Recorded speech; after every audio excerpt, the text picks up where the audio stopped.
The Detroit Pistons destroy the Brooklyn Nets. Jalen Duren joins Cade Cunningham in the All-Star game. And what am I hearing ahead of the trade deadline this week? We'll talk about it all in today's episode, Locked On Pistons Podcast.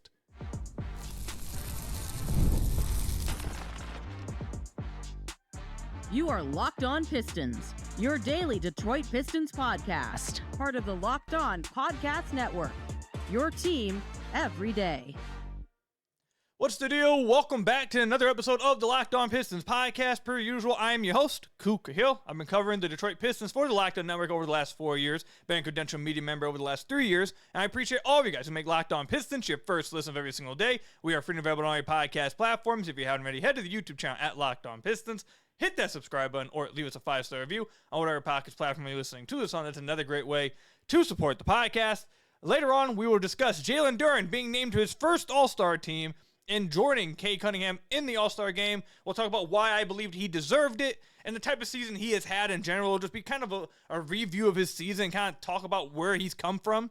And then also to end the podcast later on, we will discuss what I am hearing the week of the trade deadline. We are 3 days away when I'm recording this, February 2nd. I'll let you guys know what I'm hearing and what I believe is going to happen with the Detroit Pistons later on, so stay tuned for that. But let's start with the Pistons game that I did not record a recap for last night because I'm going to be completely transparent with you guys. I think a lot of you guys know that I've went back to college this year. At the start of this year, I went back to college to finish my degree. I started at Wayne State. You guys, I think a lot of you guys know that. At first, it was really easy. I'm not going to lie to you. It felt really easy. My friends were calling it the syllabus week, whatever. I thought, okay, this is easy. Nah, bro. nah, bro. I spent like 8 straight hours yesterday typing, doing homework, exams, multiple exams every week or something. That's ridiculous. But I was cooked yesterday, man. It was over for me. So that's why I didn't record yesterday. But what happened yesterday was a absolutely demolition job by the Detroit Pistons over the Brooklyn Nets. They beat the Nets 130-77. Michael Porter Jr. did not play in this game due to personal reasons. I want to make this clear for everyone out there. I know that as soon as everyone saw that everyone was assuming, oh God, is there a trade? Are they resting him for a trade? Is that what's happening? He may very well get traded. But the reason why he sat out is because of legitimate reason, and honestly, praying for his family, whatever, that, he's dealing with the death in the family, they said. So it's a very serious thing. He actually was sitting out for a serious issue or serious thing going on with his family. So it was not anything to do with trades or anything like that. It actually was a legit, personal reason they needed to sit out. So don't read anything further into that. On the Pistons side, this was a game that I've seen a lot of you guys want the Pistons to just put away a team and just dominate them instead of keeping a team around, keeping a team that's not on their level around to like the third, fourth quarter, then finally extending it to like 15, 20 points and then sitting everybody. A lot of people have wanted to see the Pistons just absolutely take it to a team from start to finish, and that's exactly what they did in this game. They completely and utterly bullied the Brooklyn Nets the entirety of this game. I mean, that's the best way. We can talk about singular performances. We can talk about how Cade played, Duren played, Daniss played off the bench, Ausar played. Like, we can talk about all that. But the Pistons straight up bullied them. There was multiple possessions in a row where the Nets just couldn't dribble. They just couldn't get to the paint. They were just getting pressed to high hell. Were not comfortable. Cade it was, again, bullying what Cade was doing to them on the defensive end of the floor. It reminded me of back when in ninth grade, when I ended up going to, high school in ninth grade. They had a ninth grade center at my high school, Chippewa. But they would have open gym runs at the main part of the high school where like the 10th graders, 11th graders, 12th graders, like what the varsity team was. And I heard about it my freshman year, so I started going to those. They were every Sunday or something. But I started going to those, right? And I remember my first time going and hooping against like varsity players at that time. And there was one time I will always remember that I get the ball on the left wing, I give a jab step, and I drive to my left hand, and I feel like I beat my defender. I'm like, okay, I beat him. I'm getting to the rim. This is going to be easy. So I beat him. I'm going to the rim, and here I am. I'm going up with the easy left-hand layup. I think it's going to be easy. And out of nowhere, this dude just sends it off the glass, and they're all laughing at me, and like, it is what it is. It's part of the deal. That's what Cade did to the Nets like 8 times yesterday. Like, he had 3 blocks in this game, and I kid you not, it felt like every single one of those blocks was he was letting one of their guards get by him, and then they get to the rim and think they have an easy layup. Like, he's purposely letting them get a step on them just for him to get them at the rim, send it off the backboard, and start a fast break. Cade did it 3 times. There was one block Ausar had at the rim where you could hear him say over the mic, like the little mic they have above the rim, he says, "Get that bleep out of there," or "out of here." He says that before he even blocks the shot. Like, they didn't even block the shot yet. And he's saying it as he's going up, and then he blocks it. Like, they were just completely bullying the Brooklyn Nets. And again, the Nets without MPJ are just a completely different team. But I don't know if a team's done this to them this year. I don't know if any team has taken it to them like this. Completely dominated them. I saw that Cade is the first player in NBA history to have 18 points, 12 assists, 4 steals, 3 blocks in a game that he plays less than 27 minutes in. He played 26 minutes and had that stat line. He was 7-11 from the floor, very efficient. 3 of 7 from the free throw line, that's not good. But very efficient from the floor, 64 true shooting, and was crazy on the defensive end, just all over the place. Jalen Duren was just dominating Nicholas Claxton. He just had nothing for him. Like, absolutely nothing. Daron Sharp had nothing for Duren either. Like, he was just straight up outmaneuvering them in the paint, just moving them out the way. It was probably some of the easiest points he's had all year. Ausar was, again, like I mentioned earlier, just bullying them at the point of attack. He had a crazy play when he ripped Cam Thomas up at half court, then shoots a 3 from half court at the buzzer at halftime and makes it off the glass. Crazy play. And then Daniss Jenkins. This is I have to assume, I should ask him. Like, I have to assume that he probably has the most fun nowadays in situations like this, because he's kind of been recognized as like a rotation player now at this point, rightfully so. He's been recognized as a rotation player, but also when teams start to like empty benches, like, he's not to the point where like he doesn't get played in that respect. Like, a lot of these players at the Pistons, quote unquote, empty their bench at the end of games or in blowouts like this, those guys, a lot of those guys actually do play minutes for them. And it's like him, Javonte Green, like, I'm sure those guys probably really enjoyed it, especially Jenkins. He had 18 points in this game. He posterized the Nets twice. He was just having fun out there. I have to assume because he gets to now play during real minutes, and then also when they emptied the bench against some scrubs, he's able to go out there and let me take back scrubs. They're all NBA players, all top percentile, but you get what I mean. He gets to go out there and play at the end of the other team's end of bench guys while also getting to play real minutes and just inflate his stats and just dominate in that regard too. I'm sure he has a lot of fun with it, but there wasn't any crazy takeaways to have from the game outside of this is the game everyone wanted. Everyone wanted to see the Pistons absolutely obliterate a team, and they did. They completely took it to the Brooklyn Nets to the point where, again, it felt like straight up bullying. Coming up, though, I want to talk about Jalen Duren joining Cade Cunningham in the All-Star game, being selected to his first All-Star game appearance. We'll talk about why I believe he deserved it, and just talk about where he's come from and this development that he's had coming up after the break. Today's episode is brought to you by FanDuel. It's the last call for football on FanDuel. One final Sunday, one last kickoff, the final chance to get in on the action before the NFL season officially comes to a close. This is Super Bowl 60 and FanDuel, is making sure you're right in the middle of it with a special offer just in time for the biggest game of the year. Whether you're backing the favorite, riding with the underdog, or building one last same game parlay, this is the game everyone's been waiting for. This is where predictions turn into plays, stats turn into storylines, and every snap feels bigger. It's the perfect way to cap off the season and make the Super Bowl even more exciting from kickoff to the final whistle. If you're a new customer, bet just $5 and get $200 in bonus bets if you win. Make it count because after the Super Bowl, the season is over. Last call for football on FanDuel, an official sportsbook partner of Super Bowl 60. Visit FanDuel.com to get started today with FanDuel. Now, I've got to tell you about another one of our sponsors, Indeed. Hiring isn't just about finding someone who is willing to take the job. It's about finding the right person with the right background who can actually help your business moving forward. And if you want candidates who match what you're looking for, Indeed sponsored jobs is the move. Because instead of hoping the right person stumbles across your post, Indeed helps you match with quality candidates by boosting your job listing to the people who fit your specific criteria, like skills, certifications, and location. With sponsored jobs, your post gets seen by candidates who actually are fits, and it saves time because you're spending less energy sorting through mismatches. And here's a stat that says it all.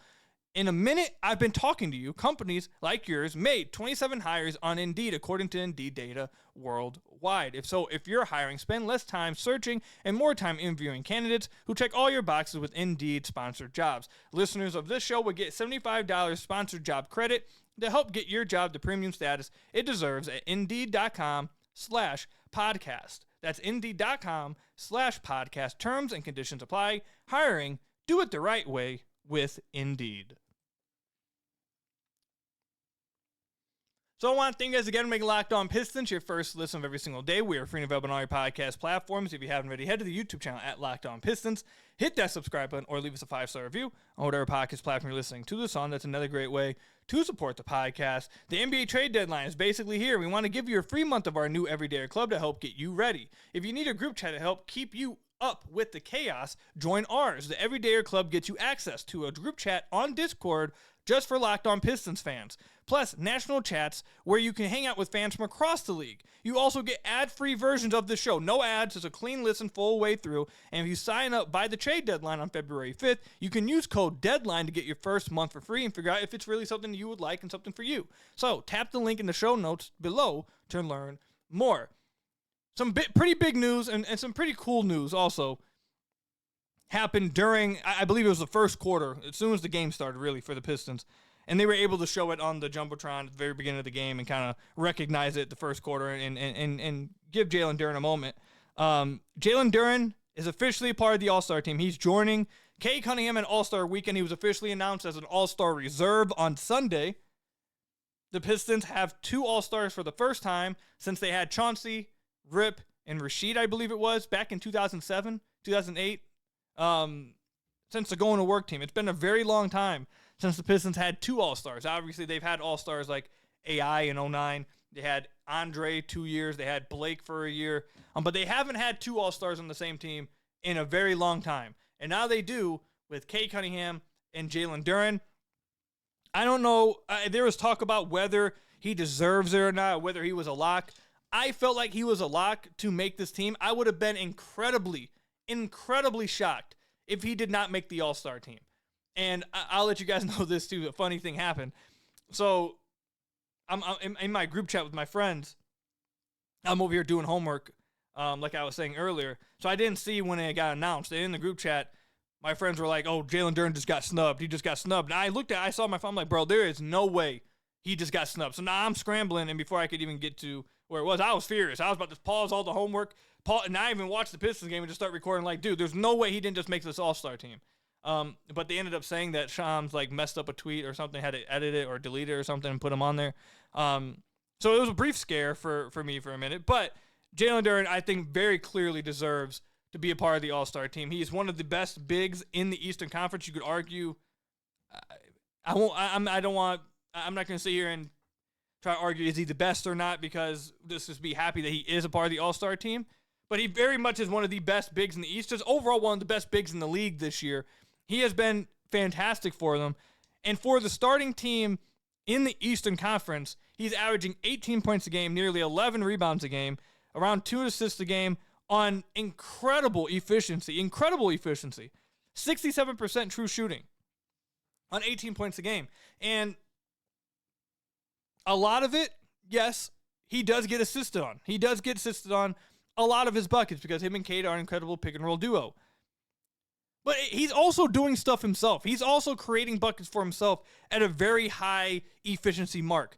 Like, these are smaller sample sizes, but it shows you that when he does do these things, he's been incredibly efficient. Like, as a pick-and-roll ball handler this year, when they're running inverted pick-and-rolls, for him, he's scoring 1.1 points per possession. That's 92nd percentile.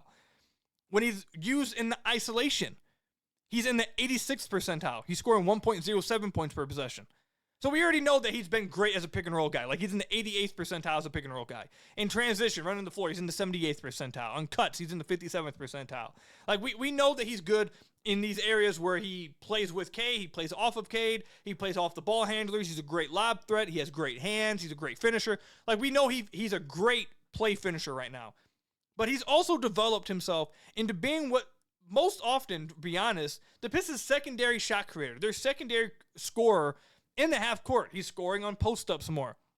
He's scoring on isolations more. He's been very effective with it. He's been getting some very unique plays called for him where they run some inverted pick and rolls. There's like a little wrinkle off the DHOs they run, especially when teams top block whoever he's running a DHO with. Top blocking means if Duncan Robinson's coming around for a DHO, they stay on top of him so you can't get around to the DHO. So instead of trying to force his way around, Duncan Robinson then just runs his defender into Jalen Duren's defender, then Duren just dribbles around it. It's an inverted pick and roll, and then he gets to the basket. They've been doing that as well. He's been incredibly effective with it.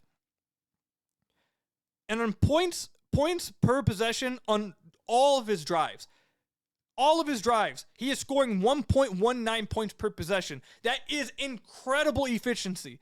On all of his drives, he's shooting 58% overall, 64 true shooting.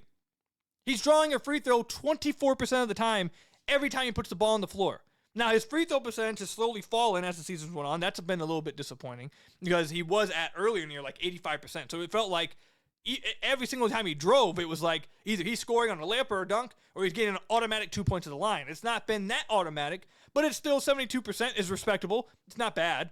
So he's still been very efficient offensively as a self-creator for the Detroit Pistons. He's been absolutely big time, and his ability to be that Cade's Robin, really. That's what he's been this year. This is coming from someone coming into the year. I said, no doubt, clear as day, Ausar Thompson was the Pistons' second best player last year, and he will be their second best player this year. I still very much believe Ausar was their second best player last year. I think that the numbers all back that up. But this year, it's not even close. Duren has easily been the second best player for the Detroit Pistons, and it's because he's made such leaps in his game this year. Since they drafted him, I have been high on his offensive game, on his offensive skill set, his raw offensive talent. He had that. He flashed the passing ability. He flashed some of the dribble drives. He would flash some of the touch, the ability to just dunk everything at the rim. Like, he flashed some of those things throughout his career before this year. So there was very much reason to believe this could be a really good offensive player. But I was very concerned about how would he perform defensively at some point, because he was very, very much struggling on that end through the first 3 years of his career. Very much struggling. And this year, he has made such a leap as a defender. Not only has he developed, like we talked about earlier, offensively, in these self-creation aspects, in these becoming an even better play finisher, just the footwork around the rim, like all of this stuff offensively, and taking up, I guess I sort of included this, I think it's kind of self-explanatory, but doing all of that, improving in all of that, and being a reliable second option, not for the 7th seed, not for an up-and-coming young team that's 11th in the East or whatever. He's taken all of that in impactful games and very meaningful games for the 1st seed in the Eastern Conference.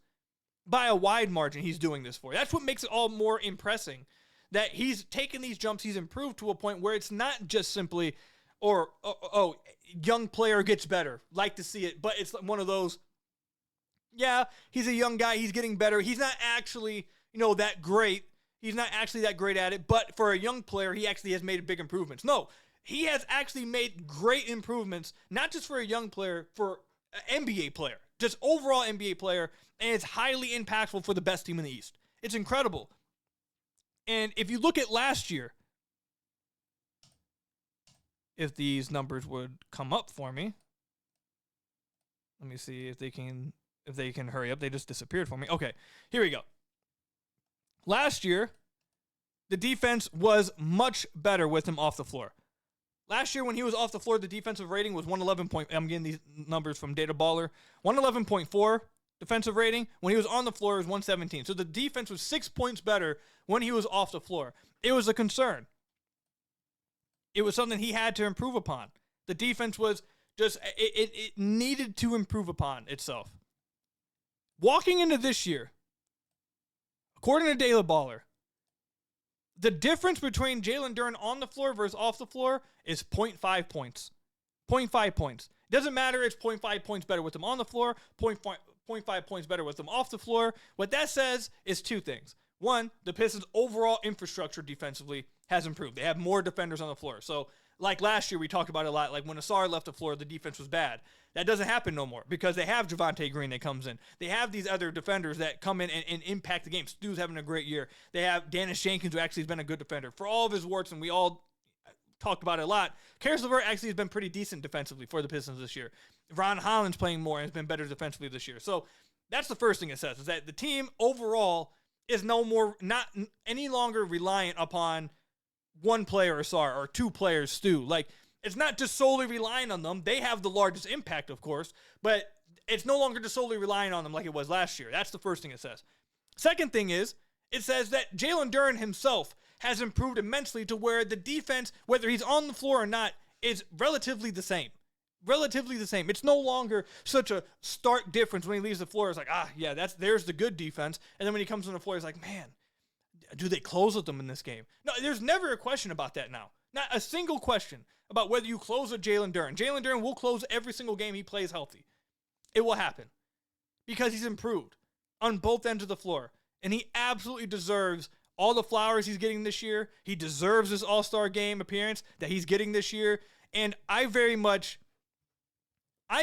this is an improved or a development, I should say, that I am especially happy to see. Because if you guys remember before the year, and even at the very beginning of last year, when Jalen Duren did the whole, hey, I messed with Locked On Pistons at the press conference, I came on the podcast after that, and I was like, I really like that he said that, and it's happy to, like, obviously I like to hear that players listen and enjoy the podcast, but also, I was critical of Duren because of his defense all year. And everything I've heard from behind the scenes, and then him saying that to me at the press conference, lets me know that as long as you are fair with your criticism, he is himself very self-critical. He is critical of his own game. He knows where he has to improve upon. He is looking over his game, constantly looking for areas to improve upon, and he's not ignorant. He's not blind to what his weaknesses are. So the fact that we get to see a player that was very self-aware, knew what he needed to work on, knew his defense wasn't good enough, he had to improve upon it. And then also, like, he called himself out in January last year when he said, I was playing like a bleep last year. He's been very self-critical and very self-aware, and I love self-aware players who, I've said this before in the podcast many times. I talked with a few trainers over the years, and a lot of them say one of the hardest things for players to get over is being self-aware. A lot of them grow up being the best player on their teams all the time, and they sit there, and a lot of players in the NBA that don't end up working out, a lot of it is because they're like, well, it got me here. Everything I was doing got me here. Why am I changing anything? Why would I change my jump shot? Why would I change this? I've been the best player everywhere I've went. I made it to the NBA. Why would I change it now? And that ends up hurting a lot of players. And that's not been the case with Jalen Duren. He's self-aware players are the ones you absolutely bet on to improve.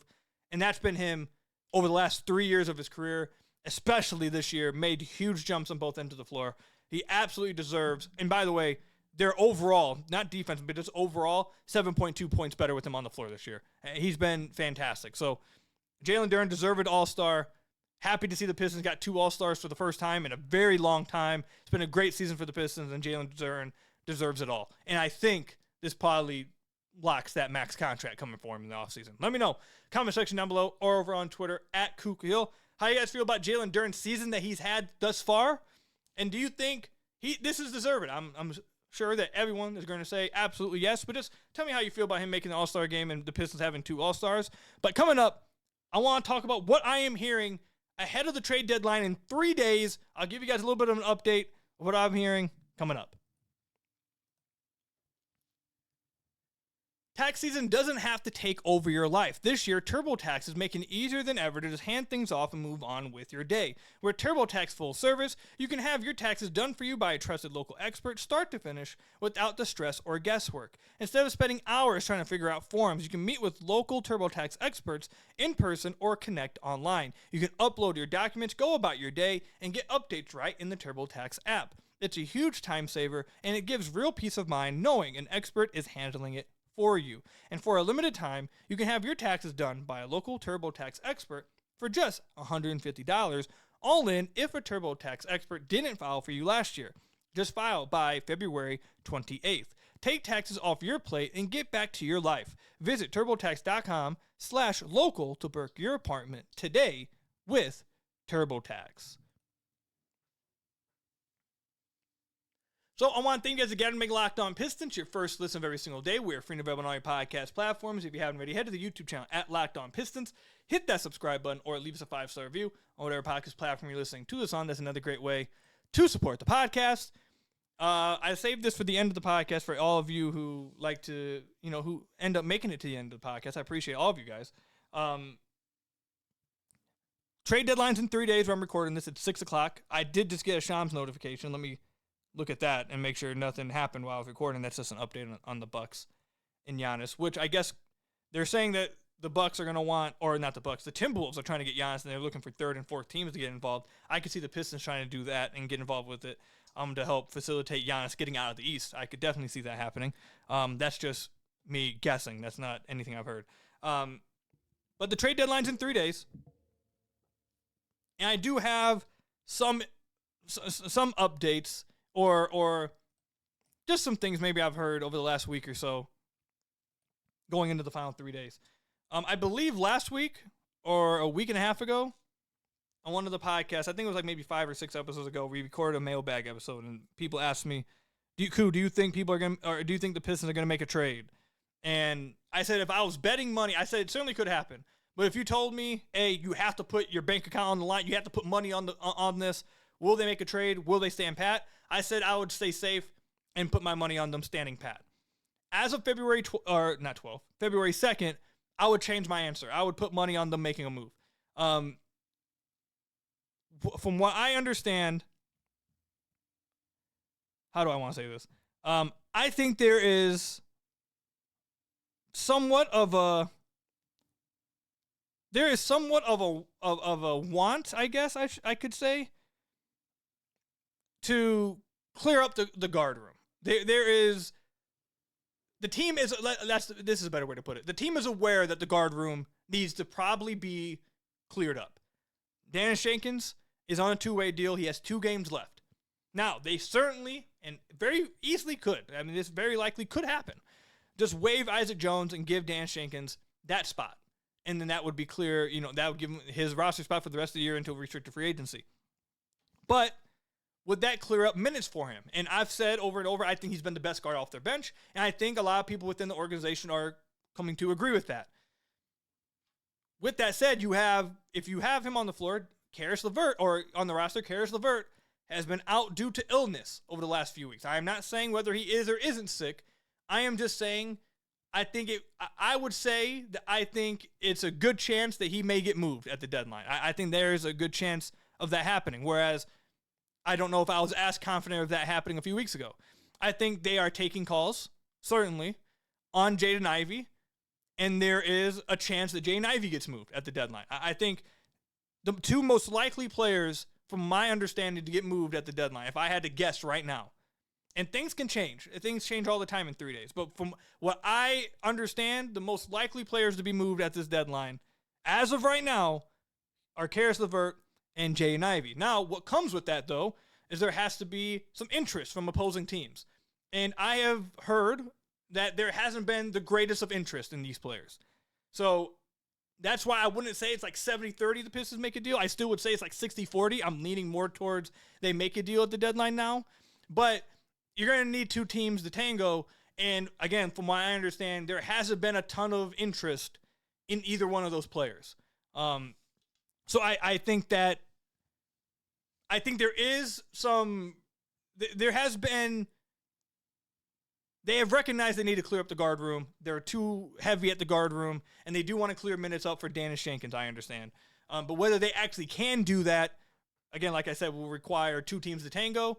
And right now, I have been told that there hasn't been the greatest of interest, although that is still something that they're looking potentially to do. Outside of that, there has been some recent stuff about, obviously nationally, and some reports about Michael Porter Jr. We talked about 2 podcasts ago, I think, about Miles Bridges. We're not going to go into him at all. But from what I understand about potentially going after a Michael Porter Jr., or anyone like that, I wouldn't say it's very likely they make a move like that. I wouldn't say it's likely they make a bigger move like that. Partly because the asking price is very high, and secondly, I would say I don't think the Nets are actually shopping him completely, shopping Michael Porter Jr. That is. So in regards to that, I would say I don't think it's very likely that happens. And the last thing I will leave you guys with is that the understanding I have is that the Pistons feel very, very confident in their core 5 guys. And their core 5 guys are Cade Cunningham, Jalen Duren, Ausar Thompson, Ron Holland, and Isaiah Stewart. Those guys are not going anywhere. Those guys will not go anywhere. They value them very, very much so. No matter what teams call about some of those young players, and maybe there have been calls from opposing teams for some of those young players. Doesn't matter if it did or did not happen. They will not. That's not something they're willing to even entertain. They're not doing that. However, everyone else, not going to say it's completely I'm not going to say it's incredibly likely they move off of everybody else. But there has been, and I think I said this a few weeks ago, but it was just even more, I think 2 weeks ago, actually, I said this to you guys. But it was even more so reaffirmed to me the last 72 hours to me that there has been a shift in the Pistons' mindset of, no, we don't want to mess with anything with the culture, to we don't want to mess with anything with the locker room culture, whatever, to maybe we should start considering this. And let's take a few calls. Let's call a few teams and just see, hey, could this happen? Could we actually do this? Because I believe there is now more confidence in that core themselves, keeping that core themselves being the foundation. So overall, to wrap this segment up, I don't have any, hey, they're going to make this trade. This trade's happening tomorrow. I don't have any of that. But what I do have is that I am now shifting towards that they probably will make a trade. I know that there is a certain level of want to clear up some of the guard room. It will take somebody to eventually want to play. And again, like I said earlier, there hasn't been a crazy ton of interest in either one of those guards I mentioned. We'll see if that changes. And I guess the next biggest takeaway, I think that's the biggest takeaway from what I've told you guys. The other biggest takeaway is simply they have shifted from not wanting to mess anything at all with the culture or the foundation of whatever you believe that team is to, hey, we have our rock solid 5 guys. These are our dudes. This is everything. If there is a good deal out there, they're much more willing to listen and consider it than they were a month ago. So we'll see what happens in the final 48 hours. Again, or 72 hours, actually. They very well could stand pat. It's not 80-20. I would say it's around 60-40, I'm saying, leaning towards making a trade. But I don't know. I feel like, and this is not, I'll mark it right here. This is not me going off of something I've been told directly. This is more so me just reading in between the lines now at this point. So let's just mark that moving forward from what I say here on. I do get the feeling that there is more of a understanding or a recognition that, like a friend of the podcast, Hal, tweeted this today. And it was a great point. And I do get the feeling, again, like I said, Mark Ford, this is just me reading between the lines. I do get the feeling that they're recognizing that, hey, our young guys will get better moving forward. And our young guys, our team may not be, like, in 2 years, that team may be theoretically better, hypothetically better than this team. However, will that team in 2 years be this much better than the rest of the teams they're competing against? I think I get the feeling that there is some level of recognition of we're not going to blow up our young core. We're not doing anything like that. But maybe we should start to really understand and think about the fact that this may be a year we never have again where we are so much better than everyone else in the East and have a chance to really go for this thing this year. That, again, the team itself may be better in 2 years, but the rest of the competition in the East will also be much better. Will we still have this type of lead in 2 years, in 2 seasons from now? I do get the feeling there's a level of recognition about that. So I think this is going to be a very interesting 72 hours. I think if they don't end up making a move, it's going to be more so because other teams weren't interested in what they were offering. I don't think it will be because the Pistons were just against making a move. I don't think it will be because Trajan Langdon thinks this team is perfect and doesn't want to try to upgrade the team. I don't think that's the case at all. I don't think it's going to be because Trajan Langdon is blind to the fact they need shooting. I don't think that's the case at all. I think if we end up on February 5th and I'm recording a podcast saying the Pistons ended up not making a deal, it's very likely, I'd say almost 90% chance, it's because other teams weren't very much interested in what the Pistons were giving up, and the Pistons were not willing to go over that. They have a limit of what they're willing to go off of and give up, I should say. And I think that will be the reason why other teams just don't really like what the Pistons have out there. So we'll see in 72 hours what ends up happening. Let me know, comment section down below, or over on Twitter @KukaHill. What do you guys think is going to happen at this deadline? What do you guys want to happen at this deadline? Let me know, comment section down below, or over on Twitter @KukaHill. But that's all I've got for you guys today. Thank you guys for making Locked On Pistons your first listen of every single day. Friend of up on all your podcast platforms. Hit that subscribe button to the YouTube channel if you haven't already. Leave us a 5-star review, whatever podcast platform you're listening to this on. And until next time, I'll see you guys there. Stay safe out there, and peace out, everybody.